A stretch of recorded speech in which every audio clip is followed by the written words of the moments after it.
Your room. For most of us, this is our safe space. It's a place we fill with things that we enjoy, a place of comfort to get a break from the world or rest after a long day at work. Now, how would you feel waking up one day and learning that your room has been infiltrated by evil spirits? Your door chained shut with an ominous message written on it? That's what happened to Henry Townsend, and a core part of Silent Hill 4. The Silent Hill series has many features that make it different from the average survival horror game. The psychological story of Silent Hill 2, the meaningful enemy designs, and of course, the absolutely amazing soundtracks. There's a lot to talk about, but one thing that doesn't get talked about enough is the room mechanic in Silent Hill 4. It's a really unique gameplay mechanic that I haven't seen been done since.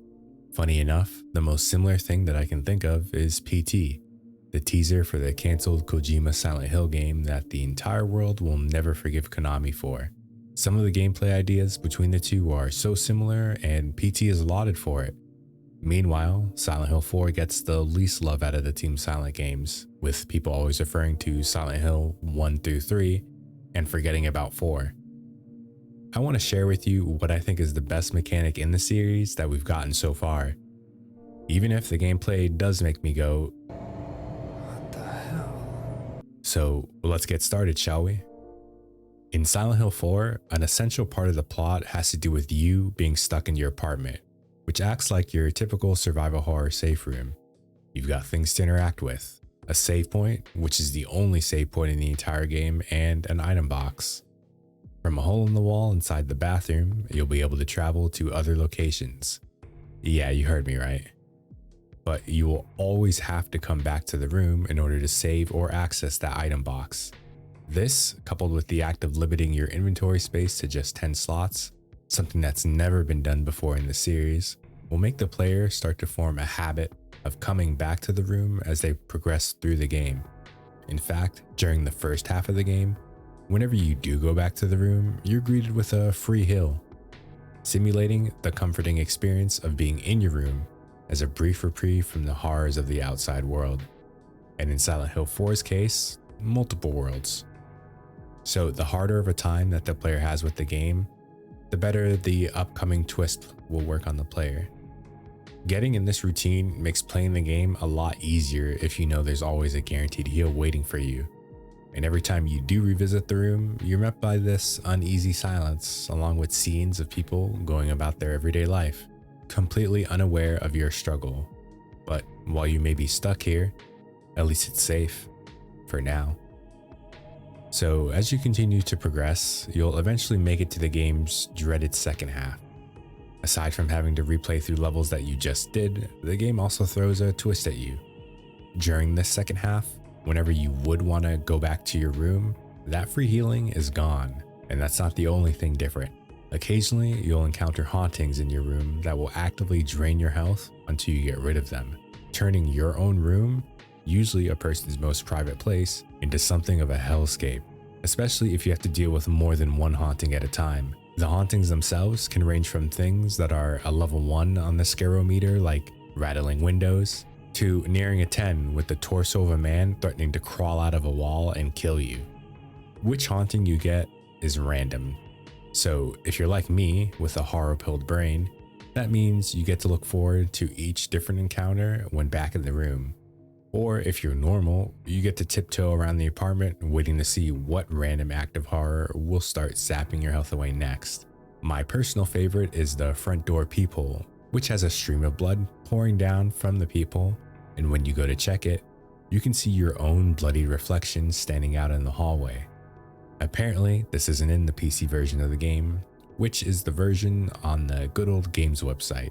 Does anyone know if this haunting shows up? Has it been patched? I love the idea of your safe room becoming unsafe. It reminds me of those old rumors regarding Resident Evil 3, where Nemesis would be able to chase you into certain safe rooms, and the thought of that used to freak me out. But that's all it was, just a thought, a rumor. Silent Hill 4 actually executes on this to a certain degree, just more slow and insidious.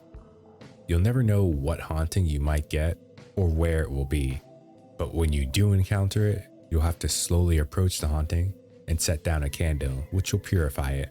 Sometimes the game can be a little bit finicky about where you place the candle, resulting in taking damage anyway.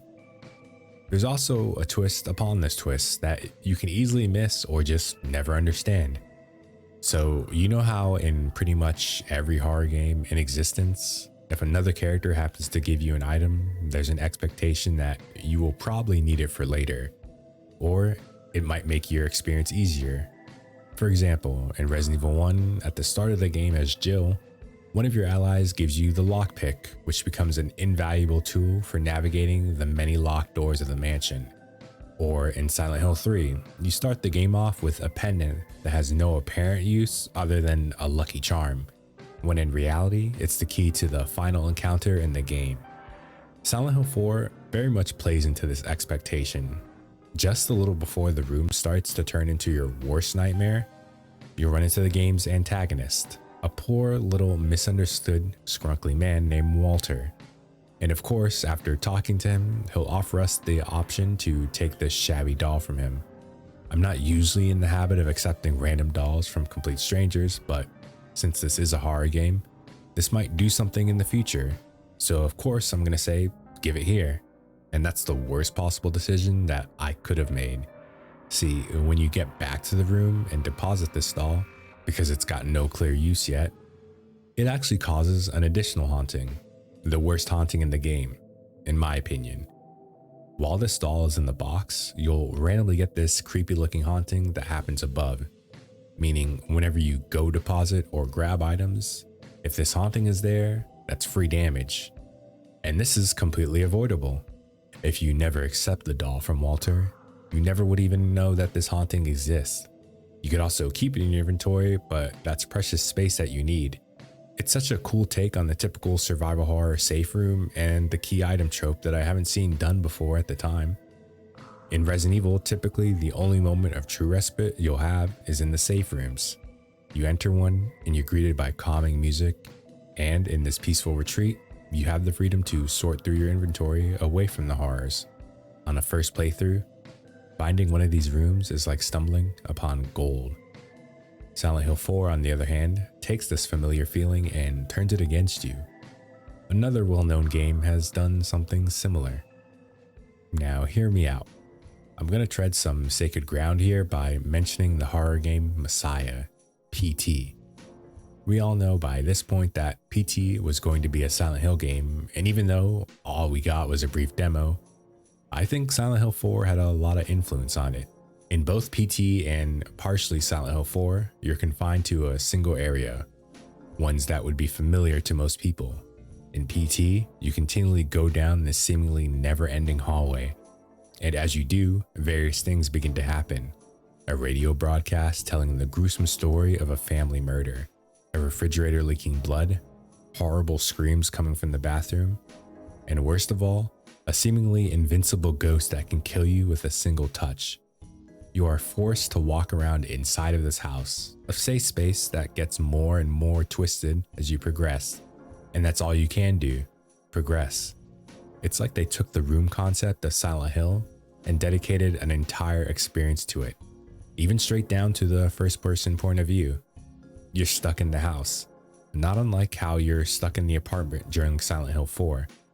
Except while PT is a solitary experience in a house with impossibly dark windows where the outside world seems non-existent, Silent Hill 4 has people going about their regular days, completely unaware of the hell that you're trapped in.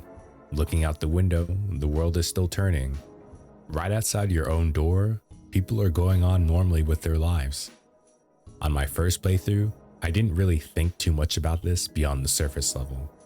But after a certain worldwide event, actually, can we say COVID now without getting demonetized?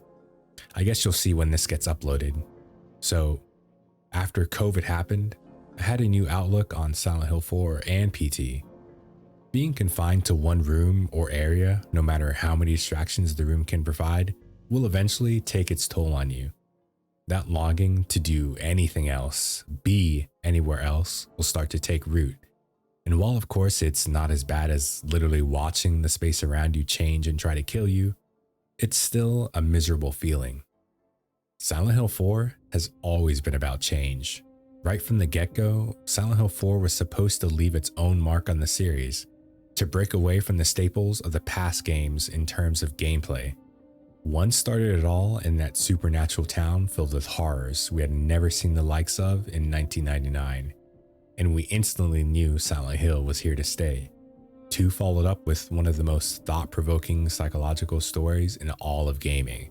And 3 gave us my personal favorite protagonist in the series, the girl who killed God, in a story about womanhood and growing up. It's those 3 games by Team Silent that we often hear the most about. But Silent Hill 4 deserves its own praise as well. It made us confront the possibility of our most sacred space being turned against us, and then locking us in there with the horrors. Something completely new for the series. Change can be scary, but it's something that's needed for growth, whether it be for a person or for a game.